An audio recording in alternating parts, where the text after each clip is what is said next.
Hello students, एडुमन channel पर आप सबका बहुत बहुत स्वागत है।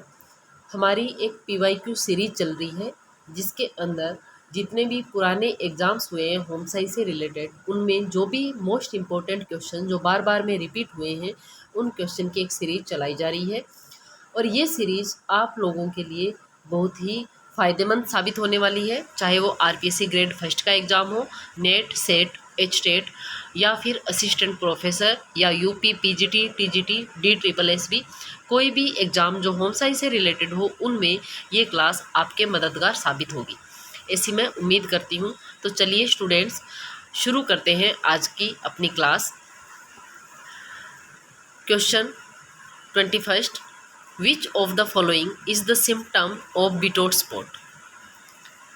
इनमें से कौन सा ऐसा सिम्टम है जो बिटोट स्पॉट का होता है।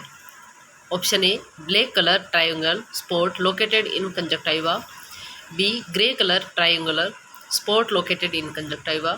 सी, red colour triangular spot located in conjunctiva. D, brown colour triangular spot located in conjunctiva. हम सब ने जो विटामिन ए डेफिशिएंसी है वो पढ़ रखी है। विटामिन ए की डेफिशिएंसी से क्या होता है, हमारी आई साइट वीक हो जाती है। लेकिन जो हमारी आई साइट वीक होती है उसकी कुछ स्टेजेज होती है, उनका जो स्टेजेज है उनका क्वेश्चन भी मोस्ट रिपीटेड क्वेश्चन है जो एग्ज़ाम में बार बार पूछा जाता है। भले वो एग्ज़ाम नेट का हो, भले वो एग्ज़ाम आपके स्कूल लेक्चरर का हो या कॉलेज लेक्चरर का हो, ये क्वेश्चन काफ़ी रिपीटेडली एग्ज़ाम में आता है। तो इसका जो करेक्ट आंसर होगा कि बिटोट स्पॉट जो है उस दौरान जो हमारा कंजक्टिवा है उस पर ग्रे कलर का एक ट्रायंगुलर स्पॉट हमें देखने को मिलता है। इसका करेक्ट ऑप्शन होगा ऑप्शन बी। नेक्स्ट है, इसमें आप देख लीजिए कि जो जिस स्टेजेस की मैं बात कर रही हूँ, जैसे ही विटामिन ए की डेफिशिएंसी होती है तो सबसे पहले नाइट ब्लाइंडनेस होती है। सबसे पहली स्टेज है नाइट ब्लाइंडनेस। इसमें क्या होता है कि जो डिम लाइट होती है उसमें यूजुअली जो भी पर्सन है जिसमें विटामिन ए की डेफिशिएंसी है वो डिम लाइट में चीज़ों को अच्छे से नहीं देख पाता है। फिर उसके बाद में अगर हम नाइट ब्लाइंडनेस को ट्रीट नहीं करवाते हैं तो ये जो प्रॉब्लम है ये आगे और हो जाती है और ये कंजक्टाइवल जीरोसिस हो जाता है। कंजक्टाइवल जीरोसिस का मतलब कंजक्टाइवा जो हमारा है, जीरोसिस, जहाँ पर भी जीरोसिस वर्ड आता है इसका मीनिंग होता है सूखना। यानी कि हमारा जो कंजक्टाइवा है वो एक तरह से सूखने लगता है।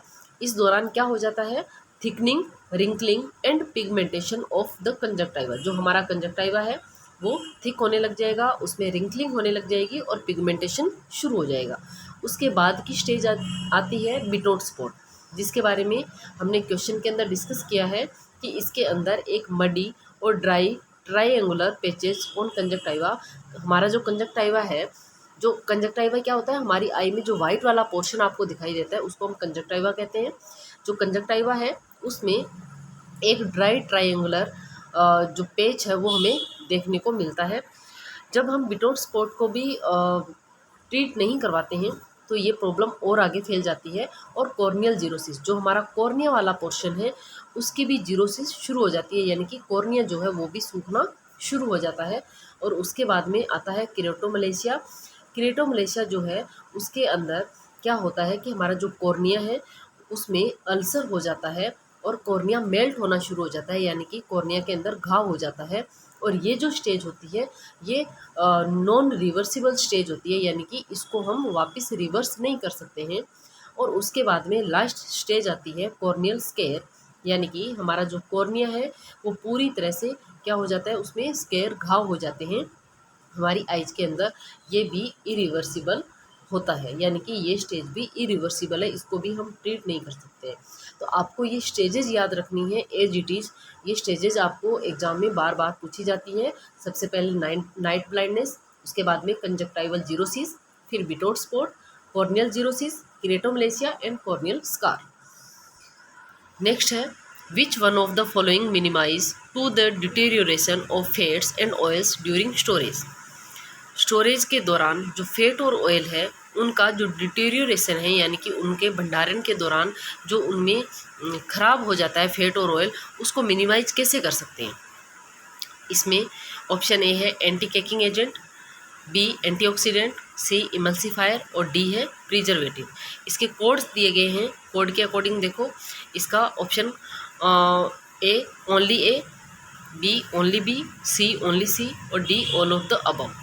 तो हम बात करते हैं कि जब हम फैट और ऑयल का भंडारण करते हैं तो भंडारण का जो डिटेरियोरेशन है वो कम से कम हो, उसके लिए हम क्या करते हैं, एंटीऑक्सीडेंट्स का यूज करते हैं। एंटीऑक्सीडेंट का मतलब होता है जो ऑक्सीडेशन को रोकता है। और हम जानते हैं कि हमारी जो फैट और ऑयल है जब हम उसको स्टोर करते हैं तो जो ऑक्सीडेशन की प्रोसेस होती है उस ऑक्सीडेशन की प्रोसेस से हमारा जो फैट और ऑयल है वो रेंसिड हो जाता है। इसलिए उस ऑक्सीडेशन की प्रोसेस को रोकने के लिए हम यूज करते हैं एंटीऑक्सीडेंट का। तो इसका करेक्ट ऑप्शन हो जाएगा ऑप्शन बी। नेक्स्ट है the deficiency of vitamin D causes which of the following. Vitamin D की डेफिशिएंसी से क्या होता है इनमें से। ऑप्शन ए है रिकेट्स इन चिल्ड्रन, बी है ओस्टियोमलेशिया, सी है जीरोपथेल्मिया और डी है बोथ ए एंड बी। हम बात करें विटामिन डी की डेफिशिएंसी की तो हम ये देखते हैं कि बच्चों के अंदर रिकेट्स हमें देखने को मिलता है और ओस्टियोमलेशिया हमें देखने को मिलता है। जो बच्चे होते हैं उनकी जो टांगें हैं वो मुड़ जाती है, यानी कि उनकी हड्डियाँ उनमें कव हो जाते हैं। और इसके अलावा जो भी बोन से रिलेटेड जो भी प्रॉब्लम है वो हमें देखने को मिलती है, क्योंकि विटामिन डी जो है वो हमारी बोन के लिए, हमारी टीथ के लिए काम करता है। इसके अलावा जो ओस्टियोमलेशिया है इसके अंदर भी हमारी जो बोन है वो सॉफ्ट हो जाती है। ये दोनों ही प्रॉब्लम जो है वो विटामिन डी की डेफिशिएंसी में हमें देखने को मिलती है। इसका करेक्ट ऑप्शन हो जाएगा option D, both A and B. Next है vitamin D promotes which of the following activity. Vitamin D जो है इनमें से कौन सी एक्टिविटी को कंसिडर करता है, कौन सी एक्टिविटी को प्रमोट करता है। ऑप्शन ए है absorption of calcium and phosphorus from the small intestine. जो कैल्शियम और फॉस्फोरस है उनका एब्जॉर्प्शन करना, to from active calcium binding protein in DNA, और डीएनए में सक्रिय जो कैल्शियम है उसकी बाइंडिंग को बढ़ावा देना, maintenance of calcium and phosphorus in the blood and it's deposition in the bone. और इसके साथ ही साथ जो कैल्शियम और फॉस्फोरस है उसको ब्लड में मेंटेन करना और इसको बोन में इसके डिपोजिशन को बढ़ावा देना। और डी है ऑल ऑफ द अबव। हम बात करें विटामिन डी के फंक्शंस की तो विटामिन डी जो है वो क्या क्या कार्य करता है।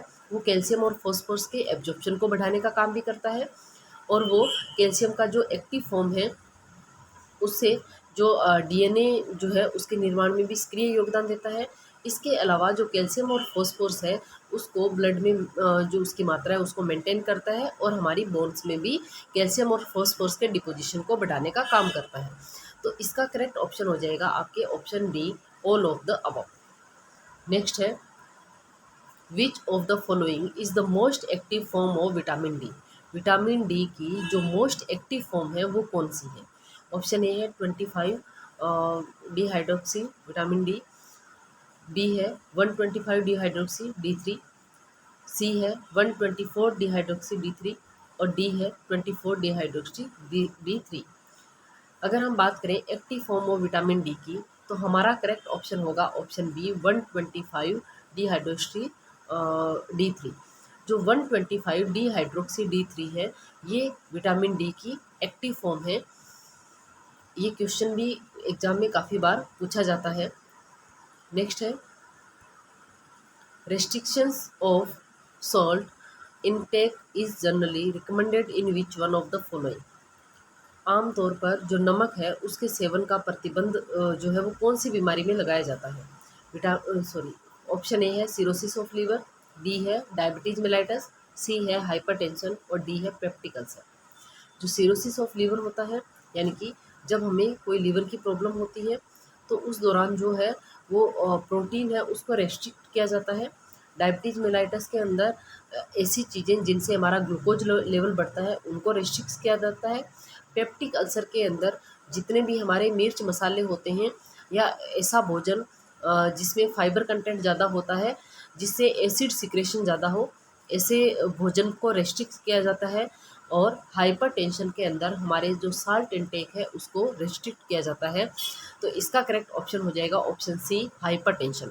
हाइपरटेंशन के अंदर जो सॉल्ट इनटेक है उसको रेस्ट्रिक्ट इसलिए किया जाता है क्योंकि जो सोडियम का जो लेवल है वो बढ़ जाता है, और सोडियम का लेवल बढ़ने से हमारे हाइपरटेंशन की प्रॉब्लम हो जाती है। इसलिए जो नमक होता है उसमें सोडियम कंटेंट होता है, इसीलिए इसको रेस्ट्रिक्ट किया जाता है। नेक्स्ट है, which one of the following fat soluble vitamins that protects to the fat in tissue from oxidation. इनमें से वसा में घुलनशील विटामिन कौन सा है जो ऊतकों में वसा के ऑक्सीकरण को बचाता है? ऑप्शन ए है विटामिन ए, बी है विटामिन डी, और सी है विटामिन ई, और डी है विटामिन के। अगर हम बात करें कि ऑक्सीडेशन से बचाने का काम कौन सा विटामिन करता है, तो इसका करेक्ट ऑप्शन होगा ऑप्शन सी विटामिन ई। जो विटामिन ई है वो एक एंटीऑक्सीडेंट की तरह कार्य करता है, और ये जो फैट और जो ऑयल है उसके ऑक्सीडेशन को रोकने का काम भी करता है। तो इसका करेक्ट ऑप्शन हो जाएगा हमारा option C vitamin E. Next है, which one of the following is important for collagen formation and also enhances iron absorption.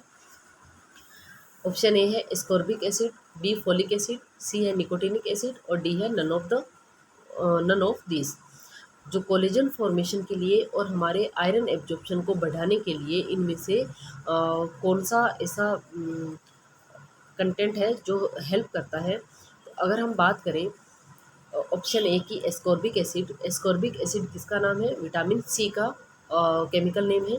तो जो विटामिन सी है वो हमारे कोलेजन फॉर्मेशन को बनाए रखने का काम करता है, और इसके साथ ही साथ ये किसका काम करता है? जो हमारा आयरन कंटेंट है उसको हमारी बॉडी में एब्जॉर्प्शन बढ़ाने का काम करता है।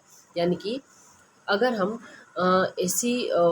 ऐसा फूड लें जिसके अंदर आयरन कंटेंट हो, और उसके साथ अगर हम विटामिन सी लें यानी कि एस्कॉर्बिक एसिड लें, तो वो जो आयरन कंटेंट है वो हमारी बॉडी में ज़्यादा एब्जॉर्ब होगा।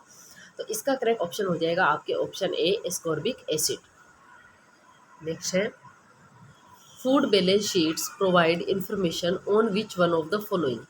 खाद्य बैलेंस शीट निम्नलिखित में से किस पर जानकारी प्रदान करती है? Food availability in the household, food supply at the population level, food intake of free living individuals, और ऑल ऑफ द अबव। अगर हम बात करें फूड बैलेंस शीट की, तो फूड बैलेंस शीट क्या है? एक डाइटरी असेसमेंट का मेथड है, और इसके अंदर हमें हमें एक लार्ज पॉपुलेशन लेवल पर जो फूड की सप्लाई है उसको इवेलुएट करते हैं। तो इसका करेक्ट ऑप्शन हो जाएगा option B food supply at the population level. यानी कि जब हमें कंट्री लेवल का अगर हमें फूड इनटेक देखना हो तब हम कौन सा मेथड यूज करते हैं? फूड बैलेंस शीट को यूज करते हैं। This method is employed when information regarding the availability of food is needed at macro level. Macro का मतलब होता है बड़े लेवल पे, चाहे वो रीजन हो या कंट्री हो। नेक्स्ट है, house hold budget survey provide information on which one of the following. जो हाउस होल्ड बजट सर्वे है वो इनमें से कौन सी जानकारी प्रदान करते हैं? ऑप्शन ए है food availability in the household, food intake of free living individual, food supply at the population level, and D है all of the above. Household budget survey, जैसा कि नाम से ही पता चल रहा है कि ये कौन सी इन्फॉर्मेशन देगा हमें? House hold. हाउस होल्ड का मतलब ये हमें food availability in the house hold. तो इसका करेक्ट ऑप्शन हो जाएगा ऑप्शन ए कि घर में भोजन की उपलब्धता की जानकारी जो है वो हाउस होल्ड बजट सर्वे द्वारा हमें दी जाती है। आज की क्लास के लिए इतने ही क्वेश्चन, मिलते हैं नेक्स्ट क्लास में, तब तक के लिए थैंक यू।